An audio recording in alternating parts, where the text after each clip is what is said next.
देश मेरा जल रहा है, आग लगी है सीने में, हुक्मरां सब व्यस्त हैं खून गरीब का पीने में। तो राम मंदिर या बाबरी का पक्ष नहीं मैं लाई हूं, घायल भारत चीख रहा है, चीख सुनाने आई हूं। परम आदरणीय सभापति महोदय, मंचासीन निर्णायक मंडल समिति एवं उपस्थित मेरे प्यारे साथियों, मैं आरक्षी खुशबू चौहान केंद्रीय रिजर्व पुलिस बल आज सदन की राय से असहमत होते हुए वक्ता विपक्ष में अपने विचार प्रस्तुत करूंगी। महोदय, दर्द हद से तब गुजरने लगता है जब मेरी आंखों के सामने ताज, पुलवामा, छत्तीसगढ़ में शहीद हुए जवानों के शत विशत अधजले शरीर के टुकड़े, रेत के टीलों से ऊपर जाती लाशों के ढेर और कश्मीर की खून से सनी लाल रंग की सड़कों के दृश्य सामने आते हैं। उस पर मेरे प्रतिपक्षी महोदय का कहना ये कि मानवाधिकारों की अनुपालना करते हुए देश से उग्रवाद और आतंकवाद को समाप्त किया जा सकता है।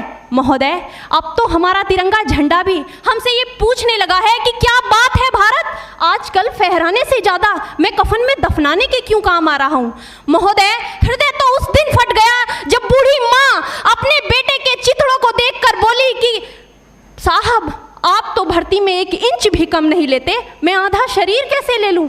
महोदय, आज इन मानवाधिकारों के कारण इन आतंकियों के बंगलों की आकाओं की नाकफनी हंसती है और शहीद हुए हमारे जवानों के आंगन की तुलसी रोती है। जब एक शहीद हुए जवान की विधवा की वेदना चीख चीख कर ये कहती है कि प्यार भी भरपूर गया, मांग का सिंदूर गया, नन्हे नौनिहालों की लंगोटियां चली गई, छोटी छोटी बेटियों की चोटियां चली गई और आपके लिए तो एक आदमी मरा है साहब, मेरे घर की तो रोटियां ही चली गई।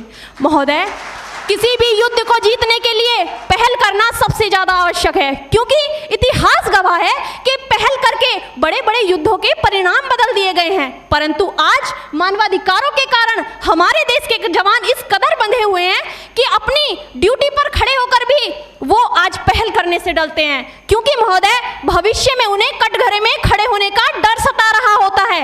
वो ये जानते हैं कि चाहे एक उग्रवादी की राइफल से निकलने वाली गोली को ये तय करना पड़े या ना पड़े कि वो किसे लगेगी, लेकिन हमारी राइफल से निकलने वाली हर गोली को ये निर्णय लेना पड़ता है कि चाहे वो किसी निर्दोष को लगे, दोषी को लगे या ना लगे, परंतु किसी निर्दोष को नहीं लगनी चाहिए। यदि ऐसा हुआ तो ना तो ये समाज हमें छोड़ेगा, ना ही तिल का ताड़ बनाने वाली ये मीडिया हमें छोड़ेगी। और महोदय, मानवाधिकार के तले किसी जवान को दबाकर युद्ध के मैदान में छोड़ देना कोई वीरता नहीं, एक आत्महत्या है। क्योंकि महोदय, फूल को श्रृंगार दो ये मुमकिन नहीं और एक वीर को झनकार दो ये मुमकिन नहीं। जो हाथ बांध दे सेना के, ऐसे मानवाधिकार का पालन संभव नहीं।